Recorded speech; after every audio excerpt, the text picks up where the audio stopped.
What's going on, So everybody? I gotta do it in. Okay. Nope. So you there. do it. Yeah, well, we're already recording, so there's our entrance. There's our introduction. No, that's not our entrance. Do it again. It's totally our entrance. What's going on, everybody? I'm Spaz Phoenix. I'm sitting here with Kristen. Say hello, Kristen. Hey, what's up, guys? And for those of you that are subscribed to this channel, which is probably most of the first few people that are going to see it, this isn't a wrestling video. We're here to do what Kristen and I did a couple years ago. We're going to talk to you about some movies. We're going to talk to you specifically about some Marvel movies, and we are going to talk to you about Black Panther. Yay! Because I saw it yesterday, and I think you saw it yesterday, and you messaged me. I did see it yesterday. And you messaged me, like, today, like, are we doing this or not? Because we both love the movie. So, yeah, here we are. I have precisely, like, 0.001% notes. You have a breakdown of the entire story, so you're going to be helping us out structurally.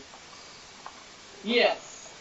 And I know we're gonna do it. We're gonna sort of walk people through. This is a giant spoiler, by the way, for anybody that hasn't seen it. Huge. We're literally going to talk about the whole movie.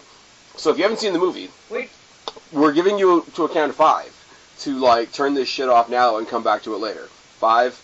And also, if you 4, haven't seen the movie yet, what 3, the fuck is wrong with you? 2, Go. 1. There's your spoiler buffer. If you haven't seen the movie yet, what the fuck? Go stop listening to this podcast and go watch this movie, because it's amazing. Yes, don't listen to all the people arguing over political bullshit leading into this movie, and go enjoy the fucking movie for the sake of enjoying a fucking movie. I had it in my head. I was doing a 50-50 whether I was going to talk about all the political bullshit spiraling around this movie. I'm not going to do it. I've made the conscious decision that I'm not going to do it. Kristen and I are going to... There's no political... It's made-up political bullshit. Oh, there is. I may... political about this movie. Well, there is. There's a lot... Okay, there's potentially a lot politically wrong, or, inspired in this movie that we can talk about in that regard. But as far as everybody wanting to find a reason to be angry, and everybody on every side being a fucking retard, I may do a separate sort of rant video on that. People that know sort of what makes me tick on certain issues will probably be able to pick out what I'm going to talk about really quickly. But I'm not going to bog down this particular video, because Kristen and I have a lot more positivity to talk about this movie than that. How does that sound? I know we're going to go through the entire timeline of the movie, but Kristen, first reaction to the movie in general. In general, like after leaving it, I love this movie so much. I was having a hard time finding criticisms for it, and there's a few nitpicks that I was able to find initially leaving the theater, but it's like the nitpicks don't even, like... They don't matter. Like, it's one of those, like, it was fine, they could have done something a little more amped up here or there, or this was really good, if they had done just this much more, it would have been fucking spectacular. Like, that's the worst criticism you're gonna get from me. And, like, there's one... When you're asking for more of a movie, like, I felt like it should have been, like, this much more.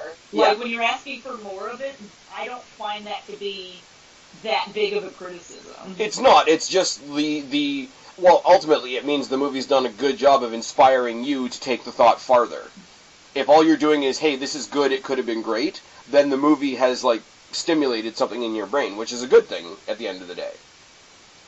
Exactly. And I mean, if you, we're going to talk a little bit about Marvel timeline later, but we're like, what, 16, 17 something movies in to the Marvel Cinematic Universe, not including the Netflix shows and the television shows that are tied into it.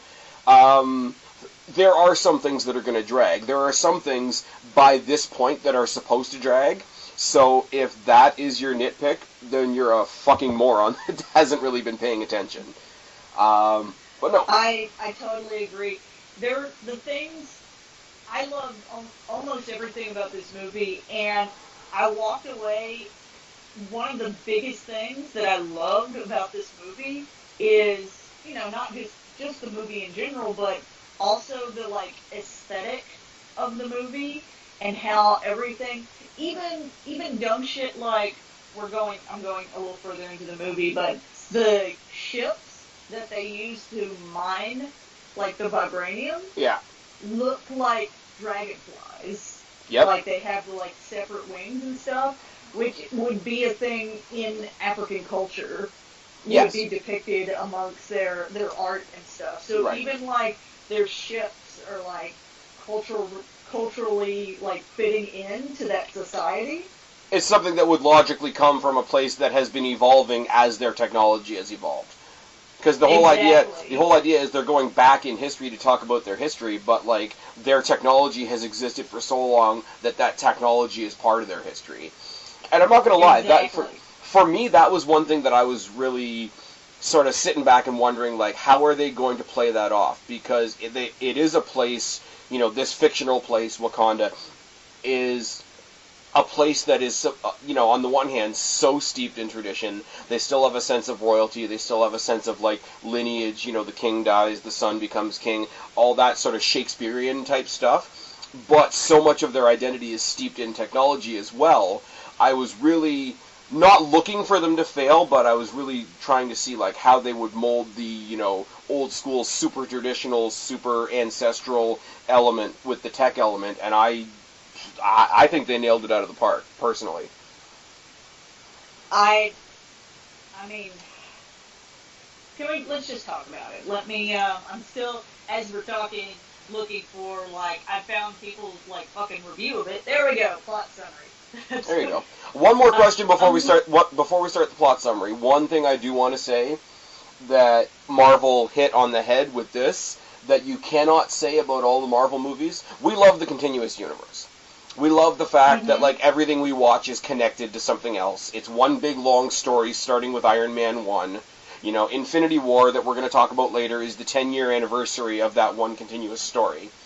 But I do feel like if somebody's not following the entire Marvel continuous universe, they could still sit down and watch this movie and not feel like they're missing much. And that is... Oh, I absolutely agree. And I find less and less Marvel movies have that element to them. This movie to me felt a lot like the beginning Marvel movies, like Iron Man 1, Captain America 1, Thor 1, and you can say what you will about those beginning movies, but it felt like one of those where it wasn't bogged down by all of the other Marvel Cinematic Universe stuff. Like, it didn't feel like it had to address all of that shit. Like, essentially, the only thing we have addressing that stuff is King T'Chaka dying in Civil War. Right. And I mean, realistically, like, you could think back to, like, a lot of, like, not King Arthur itself, but, like, you could think of a lot of, like, any movies based in royalty and lineage and medieval type of ideas. You could have a movie that starts with the king, that just starts with the news that the king has died, and the son is about to take over, and you just follow the son all the way through. And that could be a movie on its own. And on that note, like, obviously for us that saw Civil War and we know where that's coming from, it's a little bit extra for us, but I don't think with a start like that you miss anything if this is for some reason, this is your first Marvel movie. And as we move on with this summary of the movie, bear with me, because I might butcher a lot of these names. Oh my god, yes. Straight up butcher. I apologize for that ahead of time, but I will straight up butcher anybody's name that isn't like Suri or T'Challa. T'Chaka, Oyoke, fucking, what's her name? Totally separate bias note on my part. I don't know if you watch The Walking Dead. Yes. Yes. So we know Denai Guerrera, being one of the female soldiers in the Dora Milaje, was an excellent get for Marvel. And I fucking... Tell me, like, okay, unless she's going to go back to Walking Dead and start playing Michonne again, which she's going to do in a couple weeks, tell me a role like this isn't made for somebody like Denai Guerrera. She does better in this role than her role on The Walking Dead, because really? You know, she can just stand there. She has this presence in the movie without talking all that much. Right. just has this presence and this like look in her eyes of I'm a fucking badass. I will not hesitate to fucking kick the shit out of you. And I will say that like she's such a badass in this movie that she has her like small little breakdown moment that we're going to talk about later on, and it doesn't even put a scratch on the image that she portrays during the rest of the movie. Exactly. It doesn't if you're such a badass that you can have a breakdown and come back and like it doesn't even feel like you've slipped, that's a testament to that character. And we got to see a little bit of this type of her character in Civil War, just like a little taste of it. Oh, the little standoff that she does? Yes, where she comes up to fucking Natasha Romanoff, who, is the staple badass female within the Marvel Cinematic Universe at that time, and doesn't even blink an eye and essentially tells her, move or you will be moved. And what's his line? He's as entertaining as that would be. Yes. Okay, I shouldn't do accents. Let's just agree on that right now. You should not. You should not do accents. I'm going to be Black Panther for Halloween next year and see how many people get triggered. My nephew was Black Panther for Halloween this year. By the way, he's 8, so let's not everybody freak out. But the idea that my nephew just sees Black Panther. He's never seen him without the helmet on. He reads about him in like comic books, like in like kids books and whatever. So all you see him is in the suit. He doesn't know he's a black guy. He doesn't really even care. He just thinks like, here's a cool guy that fucking can fight with Captain America and let's be real, like you shouldn't care. No, you shouldn't. Let's be real. There are a lot of like cultural like differences type issues that were handled in the movie. And this is another thing I love. I know we're sort of going all over the map, and I said I wasn't going to get into the political bullshit, but I got to applaud this. Here we go. No, but I have to. No, I'm going to turn it into something positive. Like with all the stuff you hear people saying around the movie, they do address issues of race, issues of inequality, issues of mistreatment of certain people, and rah. But they do it in such a way that they kind of like land on the issue and then leave it alone. Land on the issue and then leave it alone. And it doesn't bog down the movie. And I think that's fucking fantastic. And I think the real world could learn something from that. Well, shall we get started into the movie? You want to get into your plot summary, don't you? I do, because I finally found one. Alright. That wasn't just like, here's what I thought of the movie. Well, that's basically what we're doing. Exactly, but I need a, like, almost scene by scene, but not really. The movie starts out with a basic, back overview of how Wakanda became a nation to begin with. Meteorite of vibranium hits the Earth. These 5 tribes come together to try and protect it, and it helps their civilization advance. But they hide it so that people won't won't come and steal vibranium and use it for evil purposes, that kind of thing. Yeah. I love the graphic presentation of that too, because it's not like a flashback, which is sort of cliche. It's not like a series of photos that would be kind of cliche. It's not like Disney taking a stab at doing like tribal writing on the wall or tribal images on a wall, which would be kind of cliche. They sort of do that imagery that pops right up out of the sand. And somebody says, quick shout out, they don't know who the hell I am, but if you want to see more professional reviews, go check out 2 accounts. One is called New Rockstars, which I just started watching, and one that I plug a lot is, I can't think of the guy's name, but the channel is Emergency Awesome, and both of them sort of mention the fact that it kind of looks like the imaging plate in the in the second Guardians, when Star-Lord's dad is trying to explain to him like how everything happened, how he came to be, and it looks very plastic, looks very mannequin-y. Well, this is like that, but except it looks like it comes right up out of the sand. So graphically, I don't want to get too nerdy on this, and I want to be able to sit back and say it looks fucking badass, but like graphically, as far as a presentation, I thought that was kind of cool. Because as I say,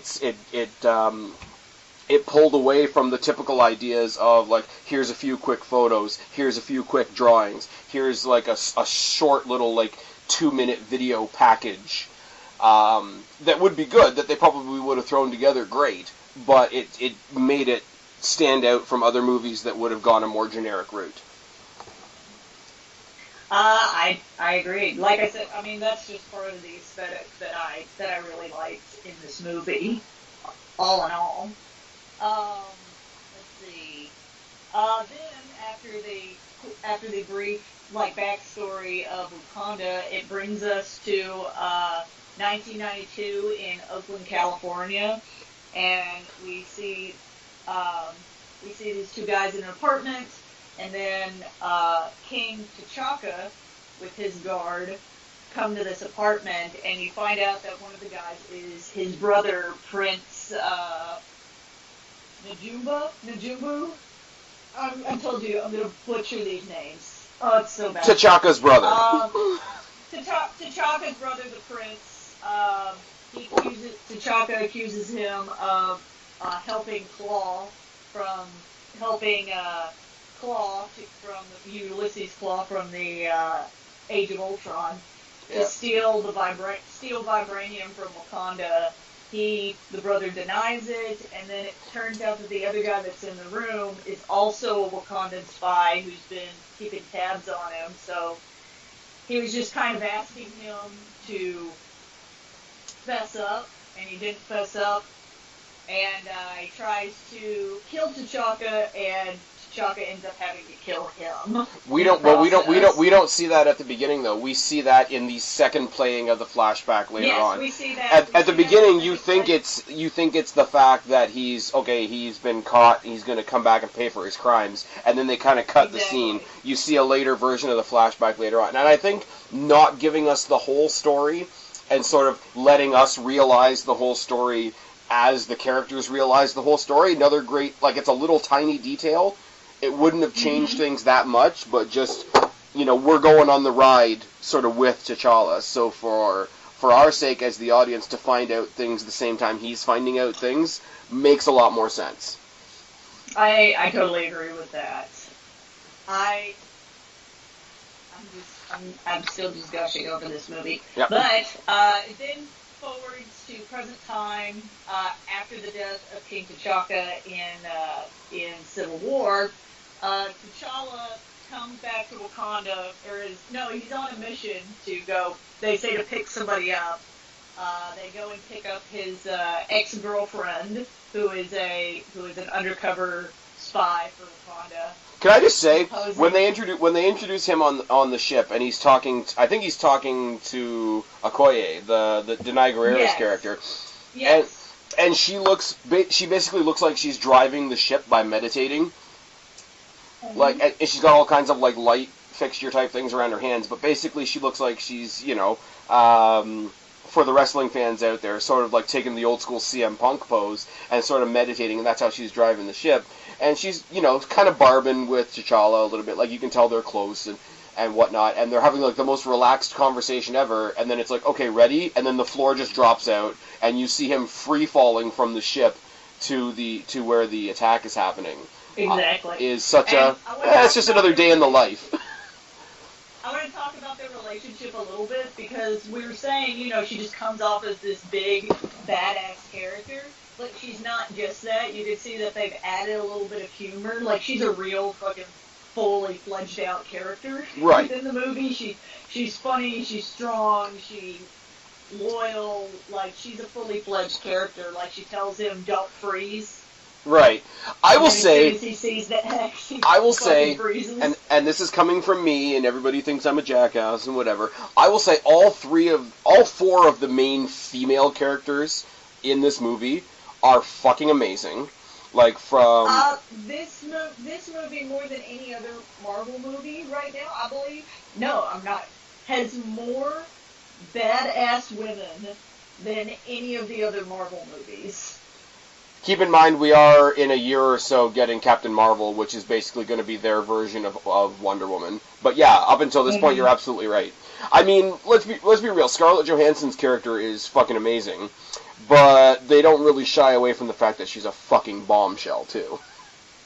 Exactly. But I will say, from Shuri, who we're going to talk about later, to Okoye, to Nakia, who's his ex-girlfriend that he goes and saves on this mission, whatever, to his mother, I don't think he actually saves her. She's on a mission, and they have to go and pick her up because he wants her to be at his coronation. Like, she's not in any danger. Like, she's totally got fucking things handled. Fair. But I'm just saying, like, from the girlfriend to the sister to the leader of the Dormelage to his mother, whose name I cannot recall, all four... I don't know that they ever give his mother a name. I'll look forward and see. I'm sure she has a name. I just can't... I don't think it was made a point of. But... Ramonda is her name. There we go. So Ramonda, Okoye, Shuri, and... Now I can't think of the girlfriend's name. Nikita. We're going to butcher these names, folks. We mentioned that from the beginning. But I will say, and this is one thing that I've heard people say about the T'Challa character, and I'm not saying it's necessarily a bad thing. There is a slight one-dimensionalness to his character because he does carry himself very, royal and regal and... chest puffed out, but like not in a bad way, just in a very serious, I have everything handled kind of way. And you get that with that was the criticism I've heard. One of the few criticism I've heard the most. That because you're trying to make all these other characters, he kind of suffers a little bit. But I don't think he suffers because he's the only character that we already knew. So yes. They didn't flush him out as much, but they didn't need to. They didn't need to flush him out. They needed him to bounce all these other characters off because, like you just said, we know him already, and so based on what we know of him and how he interacts with these characters, we're able to know about them and about the world. Exactly. And I think, and as I said, they don't have to flush him out because unless, like we've said, this is your first Marvel movie, in which case, yes, it would kind of throw you off a little bit. But I mean, you've got these 4 badass female characters. You got T'Challa, you got these 4 badass female characters around him, and then you've got everybody else sort of existing on the rim. But, and I say this with a smile, and I'm not saying this as any kind of bad thing, they do bust his balls through the whole movie. Oh, yeah. His kid sister busts his balls, his ex busts his balls. You can tell him and Denai Guerrera's character, have a mutual respect. Sort of similar to, a sibling in, Service of the Throne. They have that in common, even though he's on the throne and she serves the throne.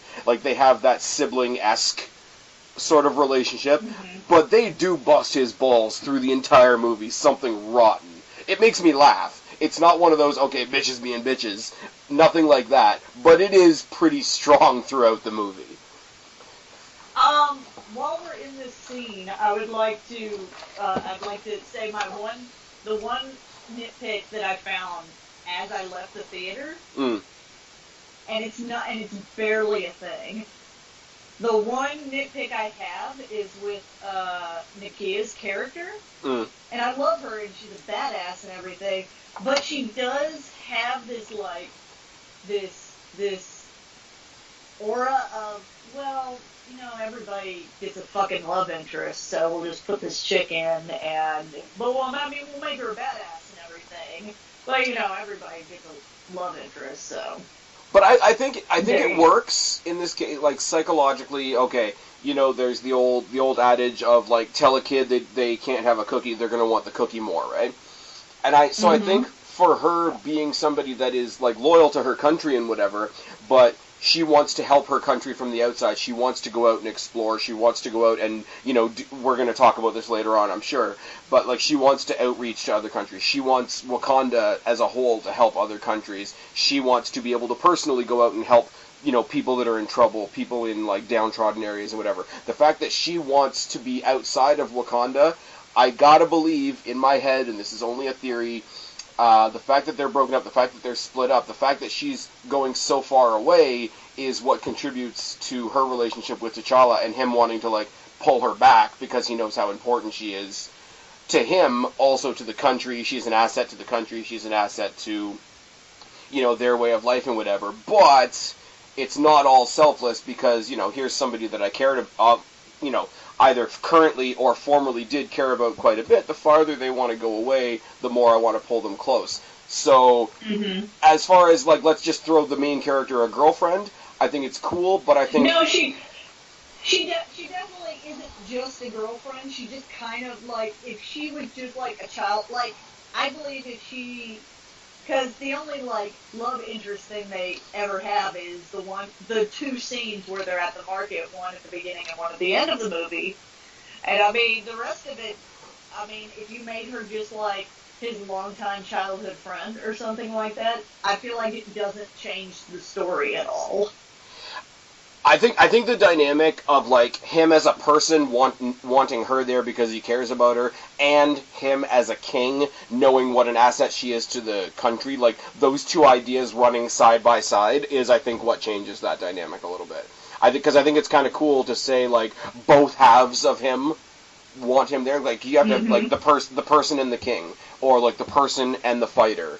Like, she could be a fighter. Like, if he's the fighter, he wants that person on his team. If he's the king, he wants that person in his country, helping his country be better. If he's just a person, he wants her because maybe they never should have broken up, and it's sad, and it tugs at his heartstrings, but, like... Like I said, it was a hard criticism for me to find. And I think she fits in well with it, like, sort of in between... Like, not quite as badass as Denai Guerrera's character, but, like, when you look at somebody like Shuri, who spends most of her time in sort of, like, the development area, the tech area, you get the idea that she doesn't see battle as much. She helps the people that are battling. I think Nakia is a good happy medium between the two as far as her place in the war, I guess you could say, even though it's not a war, but I think she's a happy medium between the two. Can we also talk about Shuri's character, too? Oh my god. To me, she's the best character in the movie. Oh, fuck yeah. She's the best character in the movie, because she's like royalty, but she doesn't really act like it. She's the fun kid sister, but she's also like... She's like the new king's bratty little sister. Exactly, but... Fuck you, I want to go back to the basement and play with my toys. Yes, and... Like, she's essentially like if this were a James Bond movie, she'd be the guy making all the cool tech for James Bond. Like, she's that person. But here's the ironic thing about it, though. Here's the ironic thing, if you think about it, though, because we know this is part of the greater Avengers universe or whatever. The King's little sister is the Tony Stark of this universe. Yes. Like, how cool is that? I've heard a creative rumor... And it's only a rumor, so take it with a big pinch of salt. Apparently, because we, you know, spoiler, jump to the end a little bit, you know, Wakanda decides to sort of share themselves and their knowledge and their wealth of tech with the world and whatever. Supposedly, she might be a big part of the next standalone Spider-Man movie. Which I think would be interesting. Like, to pair Shuri up with Peter Parker... Just as we see them in the cinematic universe, because as you know, I don't read the comics, so I go in fresh to every story. So just based on what I've seen, because she's sort of the Tony Stark of Wakanda, Spider-Man's sort of the Tony Stark protege, if they're going to make him a new tech suit, or maybe we've heard the rumor that, you know, eventually he's going to get an Iron Spider suit, maybe Vibranium Iron Spider suit? Well, if you want to know a little background... Go for it. You will be my reference here. What's interesting is in the Black Panther comics, T'Challa gets hurt at some point and is unable to fulfill his duties of being the Black Panther. She has a little comic book run where she's actually Black Panther for a little while. Very cool. Yes. So there's a little run of that. So she takes over the mantle of Black Panther for a little while for her brother while he is injured. Not related to her character specifically, but I'm sure a lot of people know there's a new version of Iron Man. The Iron Heart going around. Yes. The Iron Heart with the young high school girl that like follows Tony Stark for a little bit. If they move Shuri over into that role rather than creating that role just from scratch, I won't object to it as much. I think it would be a great fit for that, just to not have to make another character. I'm sure a lot of people, I would understand the argument that combining these two black female characters, young black female characters, is like, Christ. You really want me to go into the political shit, don't you? No, I'm not going to do it. That's why I'm scared. I'm not going to do it. But I mean, they already combined. Like, if you go back to something like Ragnarok, and I don't know the comics, so again, I'm only going by what I've heard, they combined to make Hela, like, what the hell's the actress's name that played Hela? Can't think of it now. Anyways, but to create Cate Blanchett, who did amazing, by the way, let's just dip in on that for a second, but to create the Marvel Cinematic Universe Hela, apparently they combined the theology of the entity Death and the actual comic book character Hela. So it's not like Marvel hasn't changed people's origin stories anyway, and it makes a lot more sense, and it's a lot more logical to, like, you have this girl over here who is, like we've said already, basically like the Wakandan Tony Stark, to become, the next, not the next Iron Man. I would hope they would come up with something different. Personally, I think the name Ironheart is lame as fuck. That's just me. I'm sure it's I'm sure it's accurate to whatever comic book they're talking about, but they could come up with something better, is all I'm saying. But, like, if there was going to be, like, a next gen, and, like, Tony Stark, two proteges are better than one, you have a new Iron Woman, let's say, for example, Iron Woman and Iron Spider taking over the mantle of Iron Man once he, hangs up the helmet, or however you want to say it. It makes sense to already utilize the talent that you're familiar with and that and, Iron Man's already dealt with T'Challa. Obviously, he would have a built-in respect for the rest of his family. There would be that big welcoming arm. I can't see him welcoming in a total stranger, because you've had people in other Iron Man movies that have tried to duplicate his tech and become enemies. So for him to turn around and see somebody new that is doing basically the same thing to be embraced immediately is like, okay, Tony, you haven't learned from your previous mistakes. You went out and chose Spider-Man. You went out and teamed with, this person in Civil War. You already know T'Challa. It makes sense that you would trust his family more than a complete stranger. Like, it might be a difference from the comic books, but from what the movies cinematically have given us already, it makes a fuck ton more sense. I was just throwing that out there. I can understand the argument of... I hope they do something like that with her. And the I can't think of the actress's name that plays her, but she's fucking amazing. I hope they use her more. And in this movie, like I said, she's the kid sister, but she's also, like, a genius. She creates all the tech and everything, but just also kind of, they don't, like, age her up. They don't make her, like, she's super smart, and so we're gonna make her, like, super mature. Like, she's still very much, like, young and youthful, but also smart. Like, for the fact that she's, like, she gets her brother to test the new suit. She tells him to kick it, and it throws it, and she sasses him and he's like, but you told me to kick it. And then she sets it back up, and then she zaps him. Video recorder. And she zaps him. She sets him. Yes. She sets up a little video recorder to have him kick it again, and it, like, fucking throws him back, and she's, like, giggling, and he's yelling at her to delete that recording and everything. But that's the thing, though, like, the whole, like, brother-sister, like, he's yelling at her in one regard, but he's totally not yelling at her. Mm-hmm. And I think it's great. And like, I'm sorry, like, some of the tech that she creates is something that I think a kid would create. Because you got an entire suit, basically, that says, oh, you're going to hit me? I'm going to hit you back. Like, that is the entire mentality behind his suit. Well, and also the sneakers that she creates. Oh my god, the sneakers. Bigger question, what are those? When he's got the fucking sandals. Yes.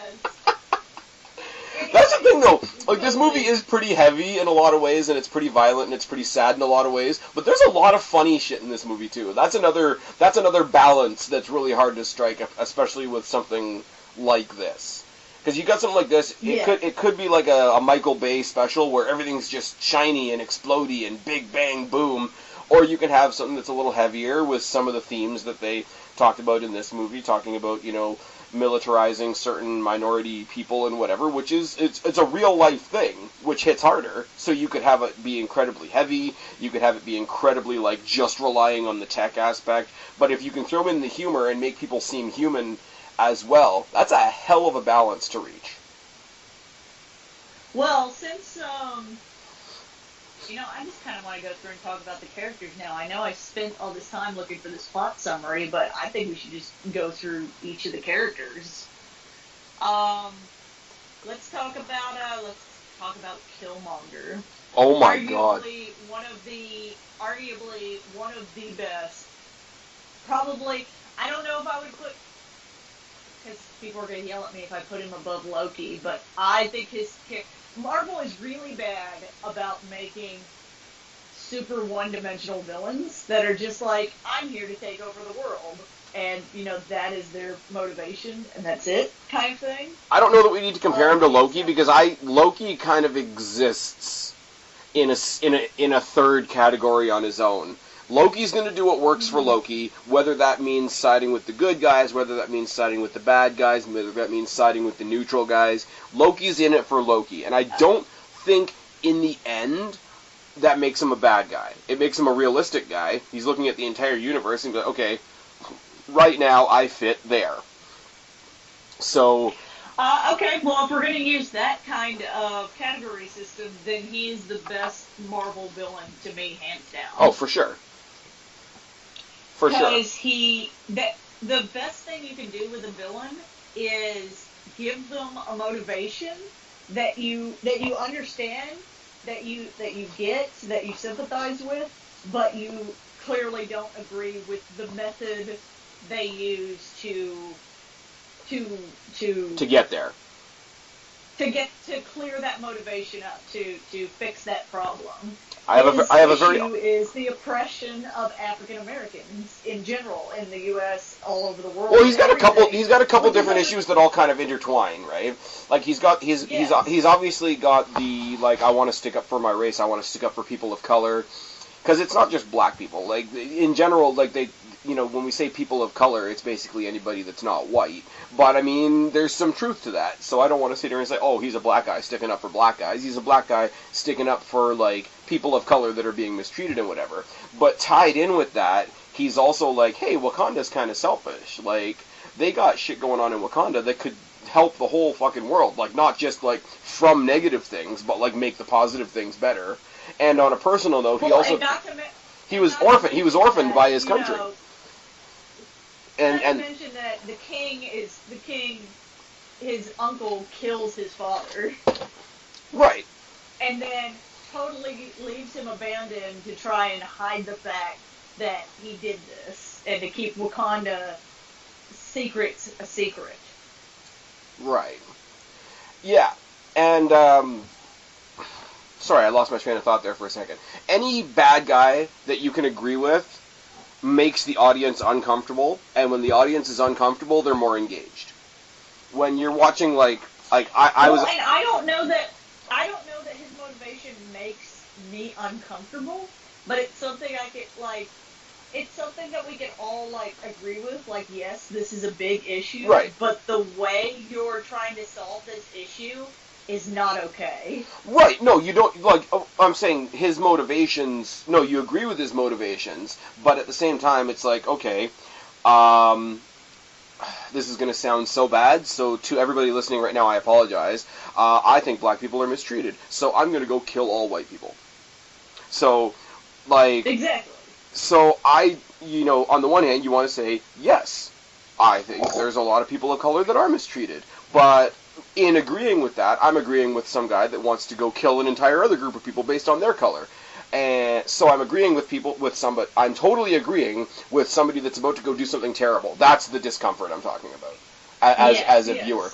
My example, and people are going to laugh, and that's fine, Killmonger makes me think of Jigsaw from the Saw series. Because the more Okay. I don't know how many of the Saw movies you've seen. None. None. Okay. Well, I'll tell you something. Scary movies. It's not scary. It's more gross than anything else. But the Saw movies, the reason I like the Saw movies, for anybody out there that has seen them, is they sort of overlap themselves. You watch the first one, and once you've seen the second one, you will never look at the first one the same way again. When you've seen the third one, you'll never see the first two the same way again, etc., etc., etc. And you never agree with what Jigsaw is doing, ever, throughout the entire thing, because you can't, because the things that he's doing are fucking grotesque. But the more you watch the movie, the more you understand why he's doing them. And the whole time you're watching the movie, you're like, why am I identifying with this guy that's doing these terrible things? So Jigsaw has kind of become like my template for a character like that. And Killmonger, as different a type of movie as it is, Killmonger fits that template to a T. And he's a sympathetic character. Like, you know, I know I'm skipping to the end here, but when he dies, it's sad.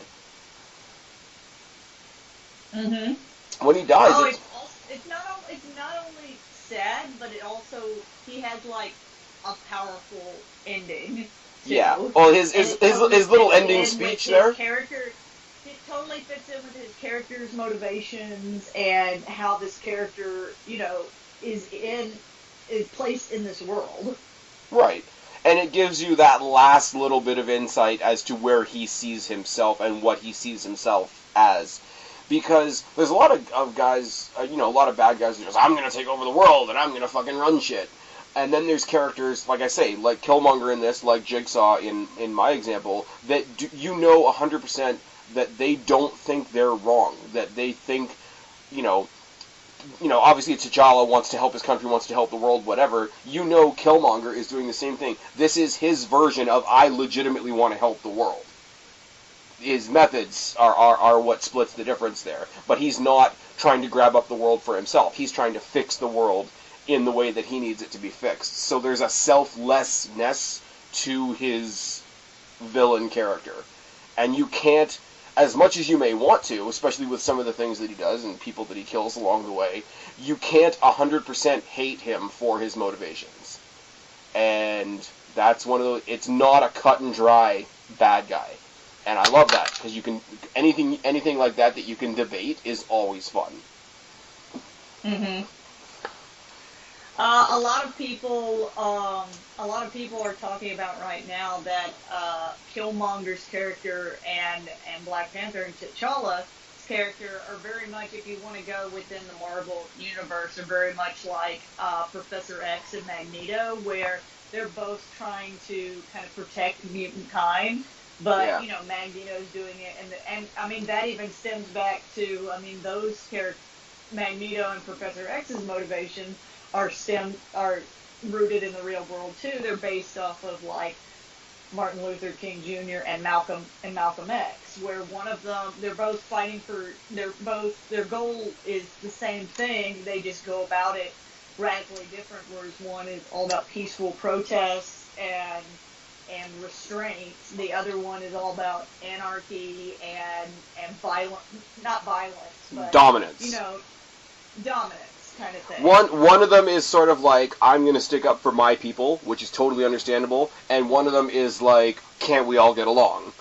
Which is, again, yes. totally understand. Like, you've got two ideas, and neither one, okay, other than the militaristic element to it, which is, you know, obviously, you know, something to be frowned upon, but they're two ideals that you can't really point at either of them and say that they're necessarily bad on their face, which I love.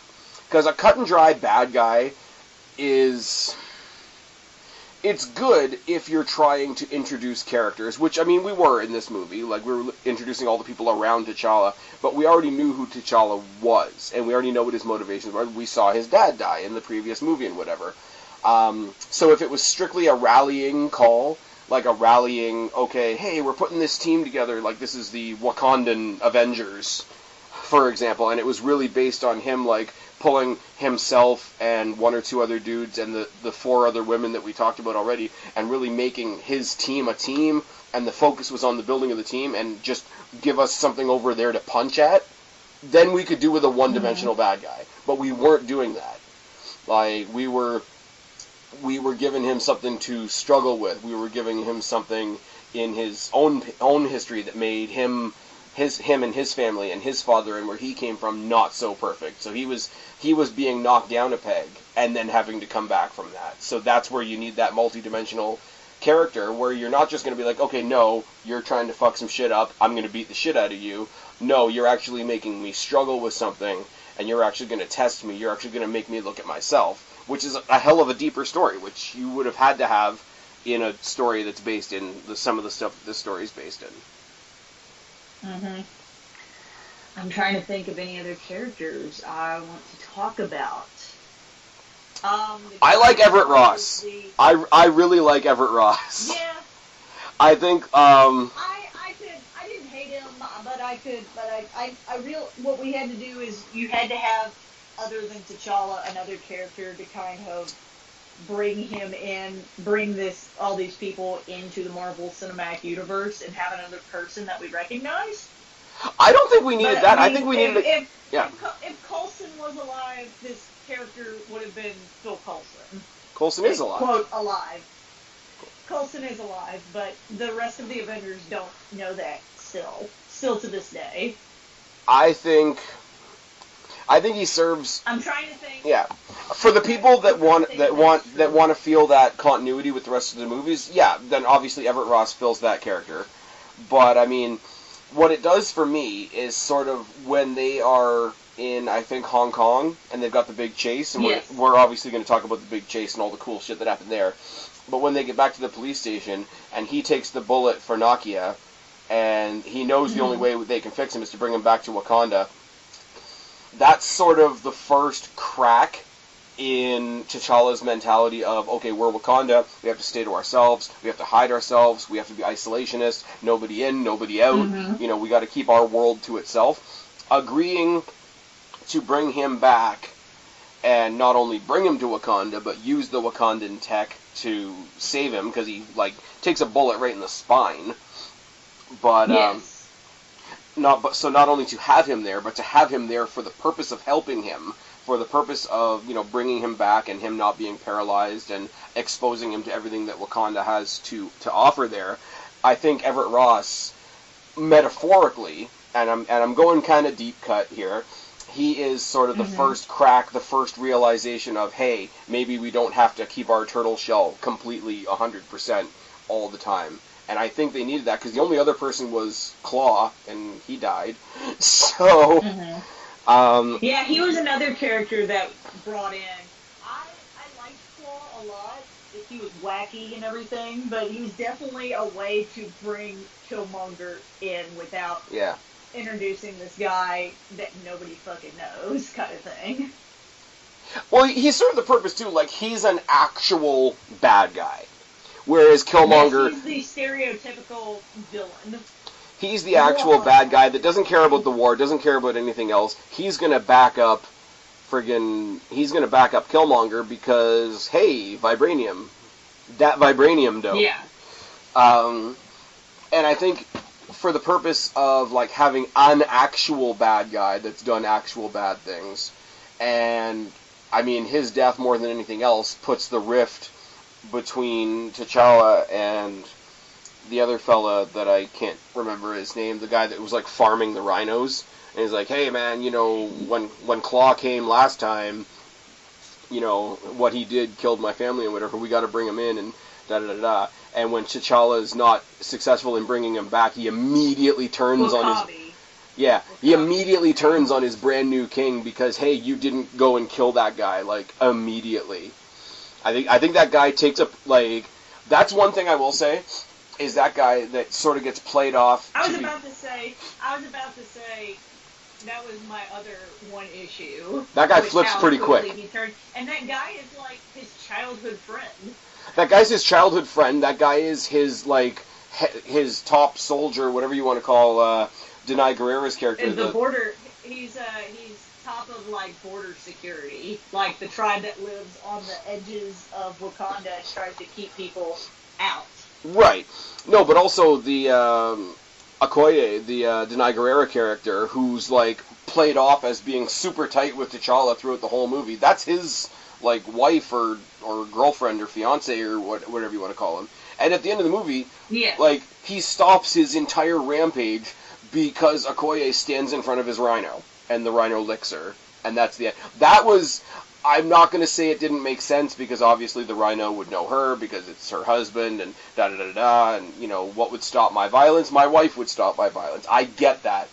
But the way that fight was going up until that point, we're jumping all over the place again, that was something, everything to do with that one male character was a bit off because he dropped his loyalty like that.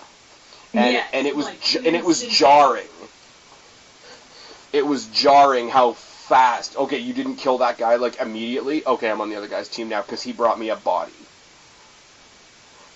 Like that was very jarring. But let's go back to something positive. Can we talk about for sure the fight scenes in the movie?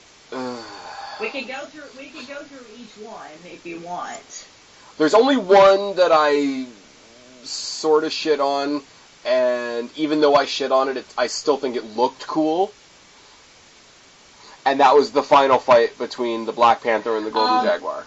I think that's, I think that fight scene and with the warring part in general, where it's the border tribe against, like, the king's personal guard kind of thing. Right. That one suffered a little bit of, like, off CGI kind of stuff, but it wasn't, like... Yeah. I don't want to say it wasn't terrible, but it wasn't like... And I do like that they cleared up the loose end. I do like that they cleared up the loose end with the... Like, there's 5 tribes of Wakanda, but one of them wants to go off and be old school and whatever. And that they came back to back up T'Challa and all the girls and the Dora Milaje and make it an even fight. I wouldn't have wanted to see... Here's this guy that has control over the whole country, and T'Challa beats them all by himself. Because that's that's bullshit. Because he. Okay, before we end with characters, finish your thing, and then I'll bring it. But I mean, like but you know, half turns and half doesn't, and everything makes sense because Denai Guerrera's character, she does her big speech about how I'm not loyal to any particular man, I'm loyal to the throne. T'Challa comes back, shows that Killmonger didn't actually kill him, so the transition of power never actually happened. So Dora Milaje, back on his side. The guy, I think they call him Man-Ape, which I really don't want to say because somebody's going to call me racist. Umbatu is his name. The king of or the leader of that tribe that gorillas. And you know, he's able to be reasoned with because even though they don't get along, and even though they tried to fight at the beginning of the movie and take Wakanda back, you can tell like there's been that gained respect. And at the end, he comes in to back up T'Challa and the girls and the Dora Milaje. So very slowly, through logic, T'Challa builds up his forces back. And basically, the entire time he's fighting the one guy on the Rhino, he's not like trying to fight him to beat him. He's trying to fight him to be like, dude, you need to stop this. Even when I think even when he's fighting Killmonger, he's in that you know hero fight that he's sad to be in. Yes. Like he doesn't fight with. I don't want to say he doesn't fight with intent because obviously he's defending his country and he's defending his position as king and all the things that should rightfully be his, and he's defending his lineage and his country and all. So he's fighting with those purposes, but he's not fighting to hurt the other guy. He's not fighting to kill the other guy. He's fighting to stop the other guy. You know, bring them back to the table, metaphorically speaking. And I think that fight with T'Challa and Killmonger in the Black Panther suits is also suffers from a little. That's what I was talking. As soon as they go down into the cave, as soon as they go down into the vibranium cave, which I'm sorry, this is where I'm going to be a little more picky. Like, having a fight in the vibranium cave between the two of them should be the most metaphorical part of the entire movie. Because everything about Wakanda comes from the vibranium, and it suffers from a little bit of video gameism. Yes, it's especially with the, like, once they get into the field that kind of deactivates the vibranium. And since their suits are made of vibranium, it's kind of like this, like, sort of working, but not, and they're exposed a little bit, and blah, blah, blah, kind of thing. And here's another thing, and this is just a small logic gap that I'm only going to point out because I'm being a dick. Killmonger, because we see Shuri, who's awesome, and she's got the 2 Black Panther suits that she wanted to show him, and they both came out of necklaces. One's a little bit more extravagant than the other one, and he says, well, you know, I'm trying to keep a low profile. So he leaves it, and he takes the other one, and they've got, like, the nanobots that, like, sort of form the whole suit, which visually is absolutely stunning. So she creates 2 for him. She wasn't working for Killmonger at the time. So tell me why he takes one, Killmonger ends up stealing the other one, and a suit that was created for Black Panther ends up actually being a Golden Jaguar suit. It does have these weird, like... It's the leopard print. It's the leopard print on the face. Leopard print on the face, yes. That does... I guess it's to, like, you know, since... It's to distinguish them when you're in the middle of a CG fight.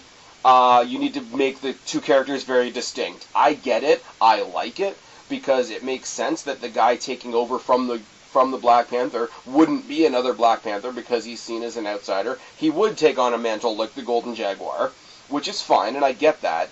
But then don't make it like you stole it from Shuri's, you know, vat of whatever. Make it that, hey, while you were working with Ulysses Klaue, he was able to duplicate the tech that he saw when he was in Wakanda, so he got you a suit of your own. Don't play it off like he took it from Shuri, which would have been another Black Panther suit. I disagree, because they could have had somebody, you know, make... I don't know. Because it never shows how much time has passed since from when T'Challa goes over the waterfall to when he comes back. But I don't know when it would have happened though, because when he goes over the waterfall is when all the women get together and they go and try to talk to M'Baku and try to get back up and try to. So it's like maybe a few hours. It's like maybe like 12 hours, because it's kind of like nightfall or dusk when they have the fight, and then he goes over, and then it's nighttime when Nakia kind of gets them all out and gets them to the other tribe. It's like nighttime at that point. Right. When they bring them to where T'Challa is like kind of still in the snow kind of thing, it's definitely nighttime there. And when he, when they finally get him, it looks like it's morning, and then clearly the big battle happens in like, the afternoon, and then, it ends at, like, dusk again, kind of thing. Right. So, maybe like 12 hours. Let's say 12, 13 hours kind of thing. Right. I get it. And I'm saying, like, it doesn't... I said I'm going to be, like, the nitpickiest bastard on that, because it doesn't change the way the movie looks at all. It's just one of those things I was like, how did that happen? You're like, that's weird. But it's kind of weird. Nothing negative we say about this movie is going to change the fact that it's awesome. It's in my top 5. It's in my top 5 of the Marvel movies, or in general. Of the Marvel movies, of all the Marvel movies, it is in my top 5. A lot of people are saying this is my favorite one. I don't know that I would go like that far. You have to make a distinction in the Marvel movies between individualized movies and larger movies. Like, you can't put this in the same category as Avengers, as Civil War, as Infinity War, but you can put it up against, like, Iron Man, Hulk, Thor, Spider-Man, anything like that. I think you have to sort of separate out the way you look at it. But I am going to call you on it right now, though. If this is one of your top 5, what are your top 5? Let me see. My top 5 is going to be a little weird because a lot of people don't like the movies or think the movies that I like are a little off. Let's see. I'm trying to think of my top 5 now. Because, see, I don't like your category system, because my favorite one of the Marvel movies is the first Avengers. Like that one. Oh, I'm not saying you have to look at it the same way I do. I'm just saying if somebody were to ask me, Well, That's how I would look at my it. first one is the first Avengers movie. Okay. My second favorite is Iron Man 1, which I think most people would agree that those two are in the top. Right. Third is Captain America Winter Soldier. Okay. Fourth is this movie, Black Panther. And fifth is I really liked Spider-Man Homecoming. Really? Okay. So I liked it because it was smaller in scale to the other movies, and there was a lot of like humor and stuff in it, and I felt it was a lot of people hold the. I'm going on a side tangent. Yep. A lot of people hold the original Spider-Man, like the one with Tobey Maguire, as like the best Spider-Man movie, like the first one he did. This is the first Spider-Man movie I have ever given a shit about. How's that for a blanket statement? A lot of people, when it comes to Spider-Man, I've heard, and this is the best I've heard to describe it, is that some, out of the three Spider-Men that we have, Andrew Garfield is the best Spider-Man, but not the best Peter Parker. Is a good Spider-Man, but not a good Peter Parker. Okay. Because Peter Parker is supposed to be this nerd. Tobey Maguire is a really good Peter Parker. And not as strong as Spider-Man. I think the guy that they got, what's his name, Tom Holland? Yeah. Yeah, is a combination of those two things. I think he's a good Spider-Man and a good Peter Parker. I think you have the same sort of debate when you talk about who's a good Batman, who's a good Bruce Wayne. Yes. Because, I'm sorry, like, as much as they're dickbags, like, Val Kilmer or George Clooney can make a good, stuck-up, cocky, billionaire Bruce Wayne, but don't make them be Batman, because that's fucked. Yes, I agree with that. I'm just looking across my shelf right now. If I was gonna say my top 5, because I haven't really done this, and this won't be in any particular order, but first Iron Man, second, I'm going to say second Captain America, only because it ties in most strongly with Agents of S.H.I.E.L.D., which I'm a huge fan of. So that's sort of an honorable mention, but I'm going to throw it on there. So Iron Man 1, Captain America 2, First Avengers. No, not the First Avengers. Civil War, Doctor Strange, and this. So I'm breaking my own category. I'm breaking my own category rule. Yeah. I would argue Doctor Strange. I still liked it, but it wasn't my favorite one, but... Yeah. I think the way that they're going to tie him in with Thor and with the Guardians after... Like, we got Infinity War coming up now. Whatever the second half of Infinity War is next year, what they're saying is for the phase after that, the team-up isn't necessarily going to be like all of the Avengers, all of the Guardians, all of the whatever.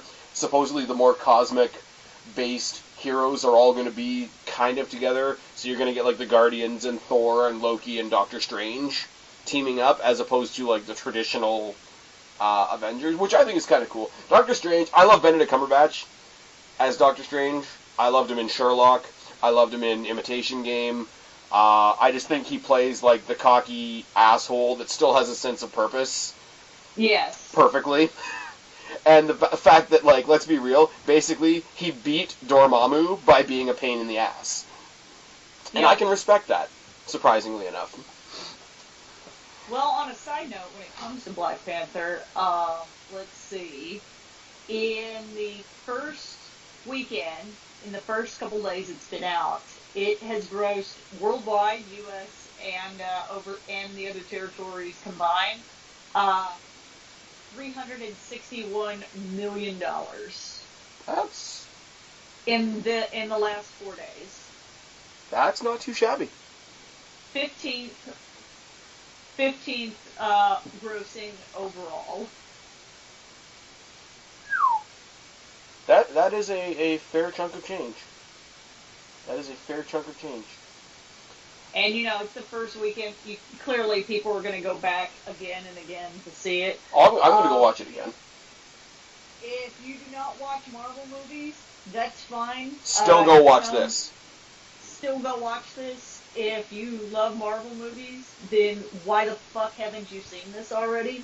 And it's so good because the last couple of Marvel movies have been like, that was pretty good. I mean, I liked Spider-Man more than other people did, and you liked Doctor Strange more than other people did. Spider-Man, I feel like you have to go. I mean, first of all, like, even though Marvel did the creative on it, you got to know that it is ultimately a Sony production with Marvel, so it's going to feel different. Second of all, it's a kid's story. So it's going to be lighter. And it's Spider-Man. So it's going to be lighter. I gave it a pass on that. I still don't. It's a good movie. I like Michael Keaton as the Vulture. That was fucking amazing. But I can't bring myself to even put it in my top 10, honestly. Like, it's fun. I have it. I've watched it a bunch.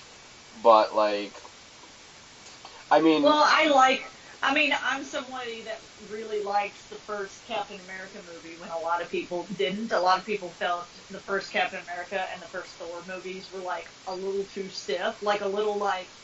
Oh, the Thor movies were stiff. Like, the way they turned Thor around in Ragnarok was just what they needed. It was a little too, like, I can understand the argument that Thor especially, but also the first Captain America, are, like, a little too generic-y, like, here's your good guy, and here's your bad guy, kind of thing. Yeah. I mean, let's be honest. Nothing, I know it's canon, by the way, guys, comic book-wise, but still, nothing is lazier writing when it comes to your bad guy than let's just fucking make him a Nazi. That's, like, the quickest way to make somebody a bad guy, and this one's a Nazi, and that's all you need to fucking know about him. He's a Nazi. Yeah. I'm just saying, Nazis are a thing that in movies and video games that if you don't want your protagonist or your audience to, you want them to immediately identify him as the bad guy and not to feel bad at all about mowing them down and killing all of them, Nazis. And then, just turn around and give him a red skull at the end of the movie. It's fine. Exactly. And see, you know this about me because we reviewed Civil War. I don't like Captain America, the character, in general. I think he can go suck a dick. The reason I like Winter Soldier is Winter Soldier, who supposedly, in canon, and you can let me know if this is true or not, becomes Captain America, eventually. Yes. Which I can't wait for. But we might have a diversion from that plan. If I can actually loop this all back to talking about Black Panther, let's talk about the post-credit scenes. Okay. Did you see both of them? Yes, I saw both of them. First post-mid-credit scene is... The mid-credit scene is the speech at the UN. At the UN. Basically, he's continuing the speech that his dad was trying to give during Civil War, which I thought was a really nice touch. The way he presented himself, the way he spoke, the theme of what he was trying to say, the theme of what his dad was trying to say. Even down to the garb that he's wearing. Yes. But, I don't, it was very impactful. It was very sort of tie up all the loose ends, give us hope for the future type thing. Apparently the reason that became a post-credit scene is because they wanted the actual end of the movie to be, Shuri and all the street kids in the basketball court, looking at the spaceship and, hey, here's how we're going to introduce ourselves to the world. We're going to outreach in places that don't get any outreach. He's going to build his outreach center in the building where, his uncle was killed by his dad, which is a little bit of weird symbolism, but it's sort of we're going to start our community support, from the ground up. And it's a great feeling little moment. And Shuri, big smile on her face. Hey, look, I'm the tech girl. Let me show you all. Hey, kids, come on over. Let me show you all my toys. Trust me, it's not a windowless van. You're going to be fine.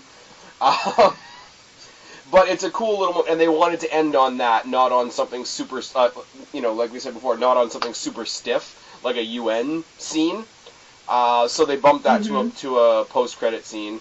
But I would also argue that ending the movie with, if they ended the movie with the United Nations talk, other than the sarcasm and everything, it comes off a little, to me, like Iron Man 1 and Tony Stark in front of all the news reporters being like, I am Iron Man kind of thing. Apparently that was the intention.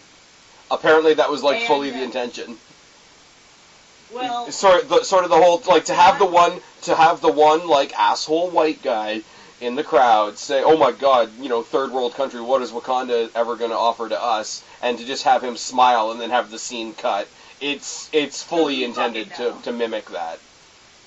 Yes. But I think that would be kind of cool though, to like have the question, have him just sort of smirk, and then immediately cut to the credits, immediately cut to some like kick-ass like credits music or whatever. And have that same punch that the Iron Man one did. I think that one, because if that had been the end of the movie, I disagree with that because T'Challa is a different character than Tony Stark. Tony Stark loves and basks in the attention and everything, whereas T'Challa is more purposeful and more. He is, but they do, and I don't mean this in a bad way. They do give him his own swagger.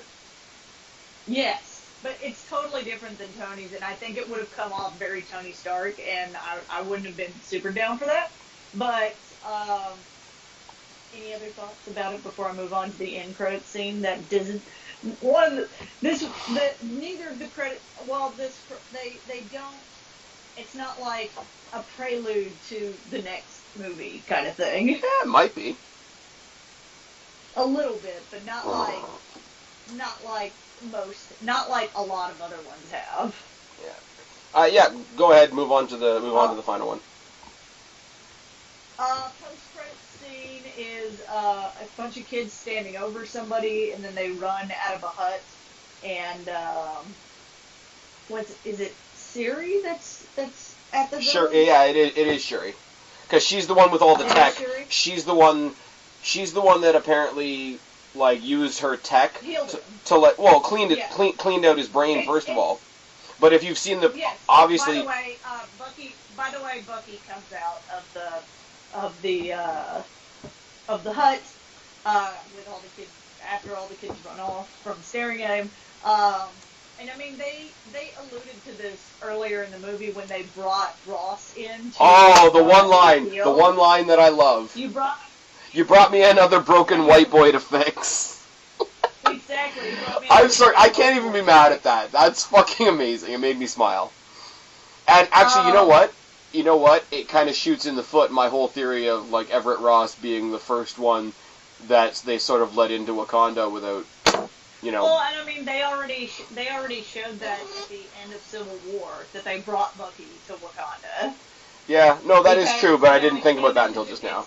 It's Steve Rogers and T'Challa after they freeze Bucky. Yep. Standing on that thing. Yeah. Everybody's going to come for you. Please let them try. You'll put your country in danger if they know he's here, and he says let them come. And then you see the big statue of the tiger for the first. Panther. The tiger, the golden tiger that's black. Yeah, the golden leopard. Oh my God. I'm going to hell a little bit. But the thing that's been focused on in basically every review that I've seen so far is all the kids calling Bucky White Wolf. Yes. Which is apparently a sidekick character to Black Panther in the Black Panther comics. I am not sure about that, but I will look it up right now. And see, on the one hand, I'd be totally intrigued by that because the little bit that I've seen, and once again, I do encourage anybody that's a huge Marvel, DC, Walking Dead type fan, go check out Emergency Awesome. That's where I get all my information from.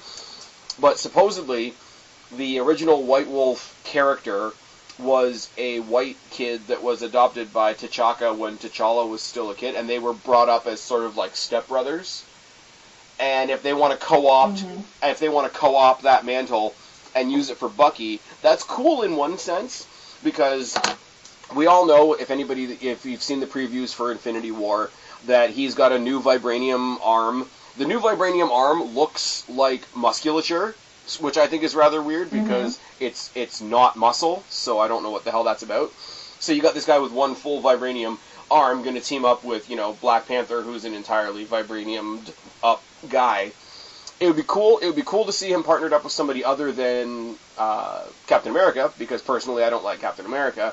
But if you want to make Bucky but if you want to make Bucky sort of like the adopted son of Wakanda, I think that could be a really cool story. And if he's going to take this White Wolf, that's kind of White Wolf's background from what I'm just a cursory, just a quick look in the Marvel Cinematic Universe.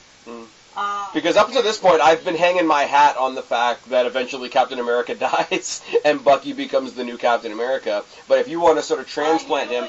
You know what they're probably going to do instead? Which because is? There's actually two people in the Marvel Cinematic Universe right now that in the comics become Captain America at some point. There's Bucky. Bucky becomes Captain America at some point. Are you going to say Falcon? And Falcon.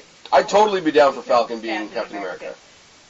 I can't think of the actor that plays Falcon, but I like his character too. Like to the point where he even has a cameo in Ant-Man. Mm-hmm. He calls him Tic Tac, which makes me laugh. That is the best cameo, by the way. We're now getting way off of Black Panther. I don't want to do that because I don't want to take away from this movie anymore. No. Because fucking goats, if you've made it this far, just go fucking see the movie. Go fucking see the movie. The one last thing, wait, before we go totally off track, the one element that I do really like is the ceremonial challenge thing that they did on the mountainside.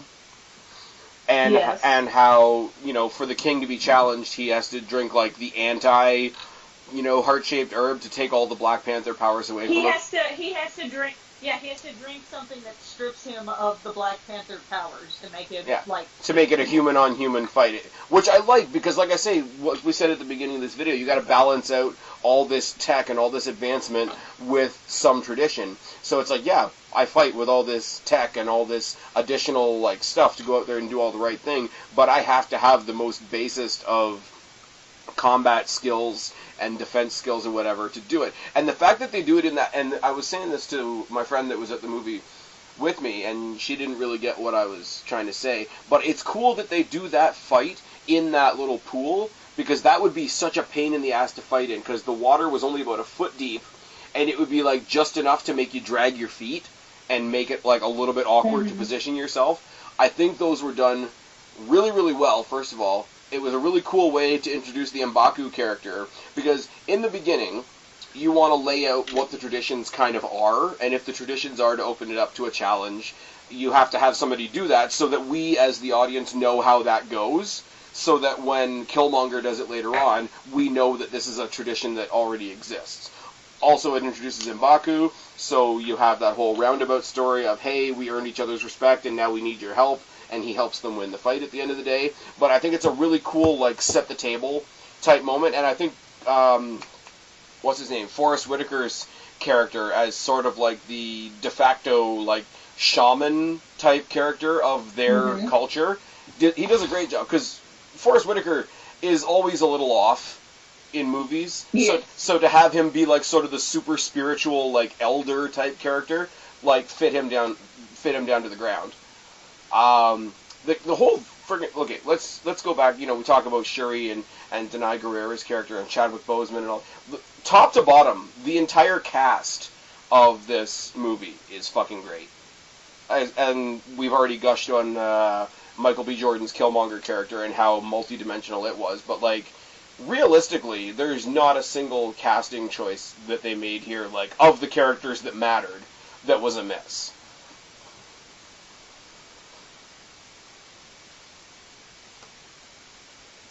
And then there was silence. Way to make it awkward. I'm still reading up on the White Wolf character. Okay, what have you found? Essentially, his Marvel background is when his parents die in a plane crash, and he kind of ends up in Wakanda, and and the King of Wakanda, T'Chaka, at the time, kind of adopts him, and he lives within the royal family, and then when T'Challa is born, he kind of realizes that he's not going to be king of Wakanda. And, everybody in Wakanda kind of hates him because, he's an outsider and everything. So, then when T'Challa is born, he realizes he's not going to be king and everything, and he grows really jealous of him and So he's Wakanda's Loki. Yes. There you go. See, now I really hope they flush that out. I don't think they're going to. Well, I mean, they would have had to be like, and by the way, you had an older brother that we didn't talk about. Yeah. Well, no, but if they want to give that, without making him a brother, just to have, Bucky, because Bucky is friends with Captain America. Captain America is a guy who's earned the respect of Black Panther. Black Panther probably on some level feels bad because he, accused Bucky of killing his dad, which wasn't true. So there's probably a little bit of loyalty between those three guys. So it wouldn't be when he was a child, but to have him sort of later. Well, and Bucky can't exactly go running around in public since he was, a mercenary / assassin for the Russians. This is true. This is true. But no, I'm just saying, they wouldn't have to translate that story exactly, but to say, not because he was a child and he was helpless and whatever, but out of respect for him to become, an honorary Wakandan or, an adopted son of Wakanda as an adult, and just be somebody that has a loyalty and a respect with them and sort of is able to, not be Wakandan, but exist sort of within them, be somebody that the children are familiar with enough that they can go wake him up in his tent and they can go play in the water like they did in the post-credit scene or whatever. I think they could sort of take that story and sort of co-opt it and give that mantle to Bucky, and I don't think it's that much of a stretch. And I don't think it's a difference that'll matter. And he doesn't have a very, deep history within the Black Panther universe, so I feel like with characters like that, there's a lot more wiggle room. If you watch Arrow in the DC universe, Felicity Smoke is a very minor character in the universe. Her character within the Arrow universe basically is very, other than the fact that here's Felicity Smoke and she's a tech person, that's about all they have in common. Yeah. But she doesn't have much of a background anyway, so the less kind of entrenched in comic book lore a character has, the more okay a lot of people feel with, having a different direction with them. Fair. But I mean, even if it was something super important, I don't think the slight difference between what you just read up on, right now, and what I'm talking about, it would be different, but I don't think it's a difference that matters. Even if he was a more important character, even if he was, right in there in the family type of thing, or however you want to say it, I don't think how he got there and how he arrived there and when he arrived there would change more than just the idea of here's this guy that was an outsider that for whatever reason we totally decided to embrace anyway. He wasn't born here. We have to establish that he's a little bit different somehow. We give him the mantle of the White Wolf instead of the Black Panther. I mean, I think that's a little on the nose if we're trying to be sort of politically sensitive, but I think it's something you could totally do, and I think it's just it's got more dimension to it and got more potential for character growth than here's Captain America's friend who's occasionally fucked in the head and occasionally kills people, but sometimes we think he's a nice guy. Yeah. With that, I don't think I have any more to say about it. We've talked for almost the length of the movie. This is actually that is one thing I was going to say. I was going to comment on that, give you one little piece of trivia, and then we can talk a little bit more about Infinity War, and then we'll be done. Little tiny bit of trivia for you. The guy in Black Panther that plays young T'Chaka in the flashbacks, yes, is the son of the guy that plays old T'Chaka.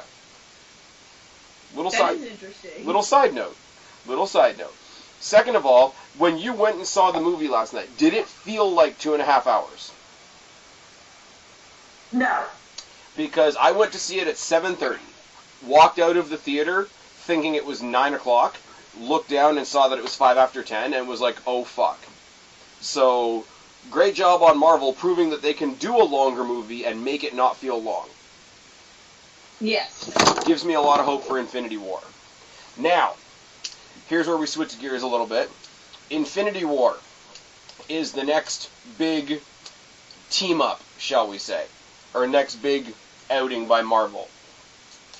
What do you want to see most in Infinity War? Like, what are you looking forward to seeing the most?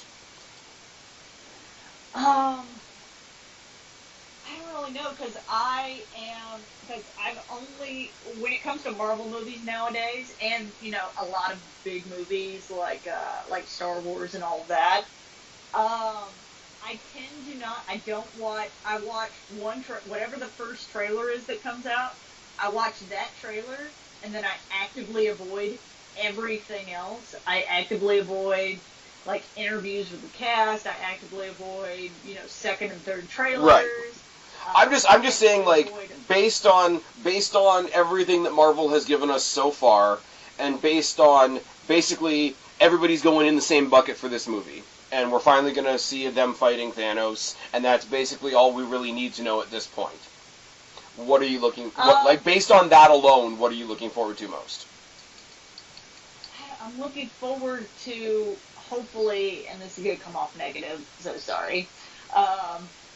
I'm looking forward to how, because they're going to have so many characters in this, how they shove all these characters in without making it seem like, without giving them like 30 seconds and then there you go kind of thing. I get it, yeah. Well, basically, from what I've seen in the trailers so far, there seems to be, and this is all like, seems to be, and this is all depending on how they cut trailers and whatever, it seems to me like basically there's three sort of groups, so I get this feeling like, you know, the movie is going to follow these three different groups. Like I say, you've kind of got the space group, which realistically is Thor, Loki, Guardians. the Guardians, the rest of Asgard. So maybe they keep it. I hope they keep Valkyrie because she's badass too. Mm-hmm. So you've got them kind of floating around. At the end of Ragnarok, you kind of see them being confronted with Thanos' ship. Yeah. So you got that. So you got sort of like the space contingent. It looks to me like, just by looking at that first trailer, you've got Wakanda, which is basically all the Wakandans, T'Challa, all of them that we just saw in this movie, with the additions of Captain America, because in the first main trailer, one of the first things you see T'Challa say is, "Let's get this man a shield." Comes out all like Captain America beard Jones there.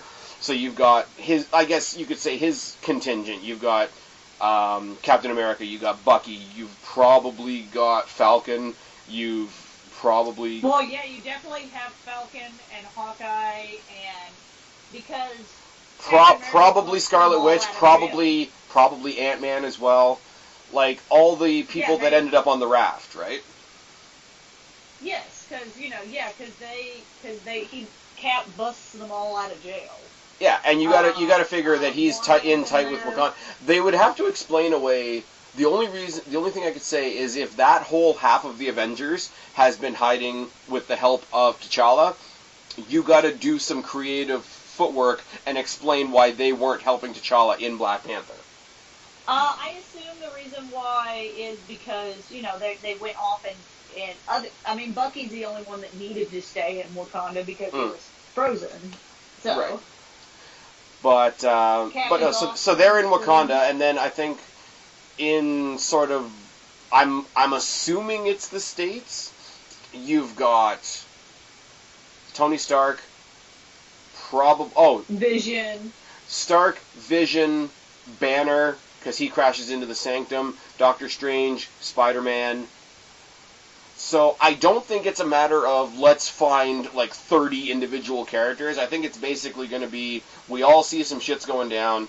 The people in the States are going to like cluster up. The people in Wakanda that have already kind of established a connection there are going to all partner up. I mean, you're going to have one team in Wakanda that probably has, like we said before, Okoye and Black Widow. So I don't think this theory of, or not this theory, but this trend of like you said, all these badass female characters definitely being up in the mix is going to change anytime soon. I mean, you look at I don't think so. I mean, you look at the Guardians and like the space contingent. Just there alone, you've got what the hell's her name? Gamora, Nebula. If she's still with Thor, you've got Valkyrie. I think the smallest group is actually going to be the group with Tony. But I mean, even then, we know that War Machine is back. So I'm guessing his entire Iron Man suit is basically going to be a prosthetic, seeing as he's paralyzed. So you got him along with Iron Man, Spider-Man, who's probably going to be Iron Spider by that point. And then Hulk, who's just Hulk, and Doctor Strange, who brings the cosmic element. What I want to see, and it has nothing to do with the actual flow of the movie, and I've said this forever, there has to be a scripted scene of a conversation between Iron Man, Star-Lord, and Doctor Strange. Because they're the three cockiest, most arrogant people in the whole fucking movie, and I want them... I don't even care what happens. There just has to be some on-screen time that's just those three guys. And that's what I want the comic bit to be. I would love to see a little bit of a skirmish between Drax and Hulk, because I think that would be fun. Any of the females fighting would be fun, just because I'm a guy and I gotta be typical sometimes. But realistically, as far as the actual flow of the movie goes, we still don't have the Soul Gem. That's the other thing to come out of Black Panther. We still don't have the Soul Gem, so it's going to be a case of, do they find it in this movie? Do they find it when they do the Captain Marvel movie? I really hope they don't find it when they do Ant-Man and the Wasp, because that's a bit lame. Do they find it in the fourth Avengers movie, or do they find it somewhere else? I think the cool thing would have been... My guess would be in the Captain Marvel movie, but... I think it really would have been cool for them to reveal in Black Panther that the meteorite that hit Earth that was made of vibranium, that the core of that meteorite was the Soul Gem. Because there's so much of a spiritual element that we didn't talk about a whole bunch in this review, but there's a very heavy spiritual element to the Black Panther movie, so I think it would have been really cool to just sort of reveal that the center of that vibranium comet was the Soul Gem, but they didn't go that way. That would have been interesting. Like I said, I've just always assumed it's going to be in the fucking Captain Marvel movie. They could also, and I don't know how I would feel about this, it'd be kind of a throwaway kind of thing. They could already assume that Thanos has it for whatever reason. I mean, he's been actively looking for them, but... Yeah. But I could see them doing that if they don't... I really don't want them to. Captain Marvel. I really don't want them to, because every time... and I'm going to sound like I'm plugging the guy once again, because I am, watching Emergency Awesome, there's been a lot of little interview clips from guys like Kevin Feige and Robert Downey Jr., whatever, and they all refer to Infinity War, because remember, originally it was supposed to be Infinity War Chapter 1 and then Infinity War Chapter 2, and then they decided not to do that, so right now they're calling the other one just Avengers 4, which is lame. Mm-hmm. But they always said the first, like, Infinity War Chapter 1 is all about the heist, so it's the story of the collection of the gems. So to start that story with him already having one would... I'm not saying it would necessarily be bad, but it would sort of deflate it right at the start. And I don't know how you... That's what I'm saying. I don't know how you would pick that back up. Anyway, that's a minor thing. I hope that he looks... Like, I hope that Thanos himself looks a bit better than he does in the trailers. Because in the trailers, and I have to agree with a lot of people that basically say he looks like purple Homer Simpson. Because he looks, really, he just looks like a giant dude with a big chin that happens to be purple. Like, I hope there's some more panache. No, they haven't shown him that much. So. Well, no, they haven't. But it's like, what's a good example? If you watch the old Terminator movies, for the first 3 movies they talk about Judgment Day, but they talk about Judgment Day so much that when they actually show Judgment Day, there's no way for it to be as spectacular as what you thought it was going to be. We've been waiting on Thanos for years. Like, we've seen his hand here and there, we've seen his face here and there when he's yelling at somebody. But, like, to actually see him just, like, taking a fucking walk around and trying to get shit done, like, I want it to be more than what I'm expecting, and that's a little bit of a question mark in my head right now. I mean, if he's just a big dude, I'm not gonna lie, that's just gonna be like, okay, he's a big dude, somebody knock him down. That is all I have. That is all I have. And we made a hell of a conversation out of this. We have talked the living shit out of this, if I'm not mistaken. Yes. Anyways, do we want to let people know what this might be turning into? Yeah, so I am trying to set this up as its own individual, like, podcast. I'm trying to figure out all the, like, I don't want to use, like, a hosting site like SoundCloud or something like that, because I don't like SoundCloud's app design. So I'm trying to work all of that out, and this may be its own podcast with just me and Spaz, or me and whoever, once I get all the kinks worked out. And we'll just talk about not just Marvel movies, but movies in general. And yeah, I'm trying to figure all that out. But for now, it'll end up on Spaz's YouTube I was gonna channel. say, for now, it's gonna live here. Definitely, like, I mean, at this point, we pretty much have to. We're gonna review Infinity War. Yes. Depending on how long it is, it might be a case of we have to see it more than once before we review it. It might not be an opening weekend thing. I'm just admitting that on my behalf.